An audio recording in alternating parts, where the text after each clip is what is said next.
Taiwan. I'm Ethan Liu with 10 minutes of news from here in Taiwan and around the world. China says a group of sea agencies conducted humanitarian and maritime security patrols around Taiwan's Jinmen Islands. While some Taiwanese fishermen in the area welcome the increased security, law enforcement agencies are wary of China's presence. Jaime Okan reports. Chinese fishing vessels operating around Taiwan's outlying islands of Jinmen. These incursions are becoming more common, with Taiwan's Coast Guard reporting that it drove away 9 Chinese fishing boats this week alone. Taiwan's Coast Guard says it continues to enforce the law around the country's waters. 就是常态性的执法，我们都依执法的 SOP 在进行哈。应该要驱离的会驱离，应该要登检的或者是扣留的，我们都依法行政。 The recent increase in Chinese vessels began after the death of 2 Chinese fishers in February, whose vessel was chased by Taiwan's Coast Guard near Jinmen. That incident prompted China to increase its patrols to ensure the safety of its own citizens, as these waters are often choppy but are essential for fishing. Several Chinese fishing and maritime agencies are now conducting joint humanitarian patrols to ensure maritime safety. Officials and locals in Jinmen say that more ships should be welcomed as they could help with rescue efforts if needed. 救难这个事情是无国界的，应该是会赞同这个想法。一味的立场是乐观其成。我们这边的民众有发生什么状况，或者呢对岸乡亲有发生一些出海发生状况，基本上我觉得在人道救援的角度来讲，都是一个很好的方法。 But Taiwan's Coast Guard and law enforcement agencies are wary of China's hidden presence. China claims Taiwan as part of its territory and has threatened to use military force to bring the country under its control. Chinese warplanes already fly around Taiwan on a daily basis, and analysts are concerned that upped patrols could become a new normal. But the reality is, China likes to assert its control over an area normally by conducting law enforcement operations there. Look at the South China Sea. That's what they claim to be doing when they go toe-to-toe with the Philippines, a couple times a month. This form of coercion, sometimes called gray zone warfare, is putting a strain on Taiwan's already limited resources because the country needs to respond to every incursion. And so the question now is what Taiwan can do as it's faced with pressure on both the military and now law enforcement around its outlying islands. The combination of pressures on Taiwan from China, it's like death by a thousand cuts, right? It's everyday military aircraft, every day a presence around Jinmen, balloons now frequently. I think that what Taiwan needs to do is focus on investing in low-cost capabilities that they can use to monitor these activities. And then that gives them more flexibility to respond as a situation develops. As Taiwan tries to manage the increasing range of threats, it'll have to make sure it can do so, both without escalating the situation and expending its resources. John Su and Jaime Okan for TaiwanPlus. A leading U.S. think tank says preventing a Chinese takeover of Taiwan is critical to American interests. A report from the Heritage Foundation says a war over Taiwan would be catastrophic for the global economy and would threaten U.S. national security. The report says the U.S. should not seek to fix what it called Taiwan's predicament, but rather strengthen deterrence to keep Taiwan free. The report's author says war over Taiwan would undoubtedly put in the U.S. and its regional allies. To both Japan and the Philippines, a Chinese takeover of Taiwan would be an existential threat.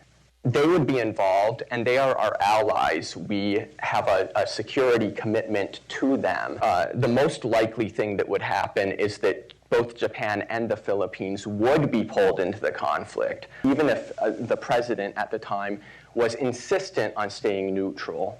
It's very hard to picture the U.S. ever being able to stay out of a war.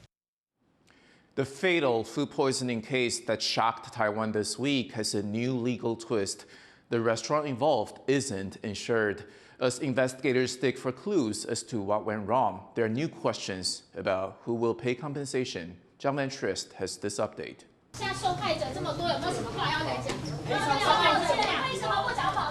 Businessman Li Fangxuan stays silent as he arrives at a meeting over his scandal-hit restaurant chain, Bolam Kopitiam. 2 people have died and over a dozen have fallen ill after eating at a popular branch in a Taipei shopping mall. One autopsy has found a fatal toxin that can grow naturally on certain foods that aren't properly stored. But officials say they still aren't ruling out foul play. While investigators try to figure out what went wrong, the reporters here have new questions. Chief among them, who's going to compensate victims and their families? It turns out the restaurant chain stopped paying its insurance as it struggled with debts. Even officials still don't know the answer, but it could fall to the shopping mall or the food court the restaurant was in. 所以，如果这一次的事件可以落在远东跟大时代的公共意外责任险里面的范围内，那我就相信对于受难者家属会放下心中的大石。 The city has asked this insurer to explain within 2 days whether the restaurant falls under its coverage. The restaurant chain's legal troubles don't end there, though. It was supposed to shut down all its Taipei branches, but it kept a restaurant it runs under a different name open. 没有如实说有另外这家分店，我们也依照食安法会来进行开罚。同时，对于产品责任险并没有缴费而保单失效，我们一样会依法来开罚，都会酌情从重来开罚。 Taipei's health department has since decided on a $78,000 fine. Taipei's Legal Affairs Committee says it will help victims' families file to confiscate the restaurant's assets, meaning insured or not, it will face financial penalties. Alex Chen and John Van Trieste for TaiwanPlus. Environmental groups are calling on opposition lawmakers not to obstruct a hike in power prices. Once again, John Van Trieste has this story.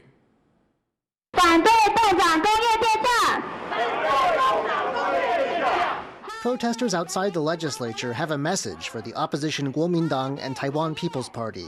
Let a planned increase in electricity prices go ahead. The two parties have called for a temporary freeze on the plan, which would see the average electricity bill rise by 11%. Taiwan's electricity is among the cheapest in the world, but state-owned power company Taipower loses billions of US dollars a year, despite government subsidies. These environmentalists say subsidies prop up not just the power company, but the industrial sector, at taxpayers' expense. 大家可以想象，你的电价成本将近4块钱，但是你的售电的1度电才1.97块，是非常不合理的。我们这样子在补贴这个高污染的产业，这是我们觉得很不合理的哈。也应该要把发电所带来的环境跟生态跟健康的成本都把它记录里面，就让工业用电。如果你要用很多的电，你就应该要付出应有的成本，而不是用全民来补贴。 The two opposition parties, though, are sticking to their call for a month-long delay to price hikes to give time for cross-party negotiations on the matter. 电价的调整是不是要具有民主的可监控性？那这件事情，我相信相关的法案提出来讨论的时候，大家可以进一步的交换意见。 According to rules the legislature agreed to in 2015, though, the final decision on whether to raise prices lies with the Economy Ministry. Meaning, freeze or not, the higher prices environmentalists want may still be eventually on their way. Dolphin Chen and John Van Trieste for TaiwanPlus. Taiwan's Water Resources Agency says the country's reservoirs only have enough water to last just over 3 months. In the report, the agency said the rainwater collected in reservoirs so far this year was as low as 30% of average. They also said that given uncertainties around spring rain and upcoming agricultural needs, the water supply must be closely monitored. In response, the government has called for better water management and conservation. It's plum harvesting season in southern Taiwan, but yields are expected to drop to less than 30% of average. Farmers in Meiling Scenic Area, which ranks 3rd in plum production nationwide, think that a small harvest is likely due to extreme weather. They say heavy rainfall and high temperatures have caused the fruit to set improperly, resulting in less production and more premature dropping. Thank you for watching What's Up Taiwan. Finally, time travel may not be possible, but the Orsay Museum in Paris is trying anyway with this VR exhibit on the history of Impressionist art. I'm Ethan Liu. Take care, and I'll see you next time.